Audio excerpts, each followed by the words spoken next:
Salam, sabahınız xeyir olsun. 8 may 2026-cı il tarixidir. Yaz fəslinin 50-ci günü, Zülqədə ayının 21-ci günüdür və cümə 5-ci günüdür. Cüməmiz mübarək olsun. Cümə dualarımız, ibadətlərimiz qəbul olunsun. Gözəl bir gün keçirək hər birimiz. 8 may günündə kimlər işləri arxasınca gedir, işləri ilə məşğuldur. Bununla yanaşı ofislərində işləri ilə məşğuldurlar, evdə ev işləri ilə məşğuldurlar, evdarlıqları ilə məşğuldurlar. Hər birinə can sağlığı, iş abadlığı arzu edirəm. 8 may günündə kimlər təhsili ilə məşğuldurlar, məktəblər, orta ixtisas, ali məktəb tələbələri, o cümlədən digər təhsili ilə məşğul olan şəxslərə can sağlığı, zehin açıqlığı, yol açıqlığı arzu edirəm və hər kəsə arzu edirəm ki, qarşılarına qoyduqları məqsədlərə, hədəflərə yetişərək həm Azərbaycan Respublikası üçün, həm bütün dünya üçün faydalı, əhəmiyyətli kadrlar kimi yetişmiş olsunlar. 8 may günündə kimlərin rəhmətə gedənləri var. Allahdan rəhmət diləyirəm, qalanlarına səbir diləyirəm. 8 may günündə kimlərin xəstələri var, can sağlığı, şəfa diləyirəm. Bütün qazilərimizə can sağlığı, şəfa diləyirəm. Bütün demək, şəhid ailələrini, qazi ailələrini, əskər ailələrini, Azərbaycan ordusunu salamlayıram. Gözəl, xoş xəbərli gün keçirmələrini arzu edirəm. Bununla yanaşı 8 may günündə kimlərin ad günü, şad günü, xoş günüdür. Hər birini bu münasibətlə təbrik edirəm.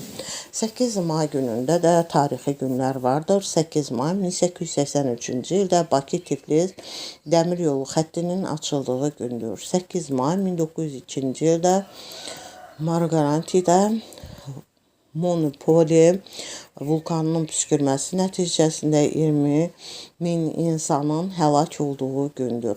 Bununla yanaşı 8 may 1919-cu ildə Azərbaycan bəstəkarı, Sisir, xalq artisti Sultan Hacıbəyov Şuşada anadan olduğu gündür.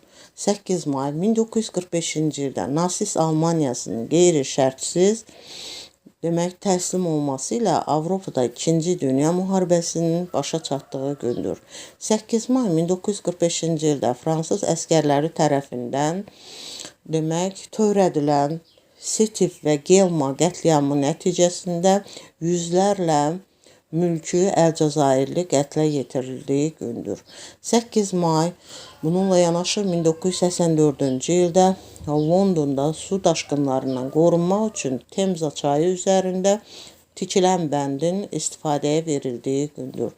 8 may 1992-ci ildə Şuşa şəhəri erməni silahlı qüvvələr tərəfindən işğal edildiyi gündür. Lakin bugün Şuşa şəhəri erməni işğalından azad edilmişdir. Azərbaycan Respublikasının prezidenti, cənab prezident İlham Heydəroğlu Əliyevin uzaqgörən siyasəti, qətiyyəti, Azərbaycan ordusunun rəşadəti, şücaəti ilə və Şuşa daima azad olacaqdır. Artıq Şuşada bildiyimiz kimi quruculuq, abadlıq işləri gedir. İnşallah ki, gözəl də başa çatmış olar və Şuşa daha da gözəlləşmiş olar. Əvvəlkindən daha da gözəl olacaq inşallah Şuşa şəhəri və Şuşa şəhəri ilə yanaşı Azərbaycan Respublikasının bütün torpaqları Azərbaycan Respublikasınındır.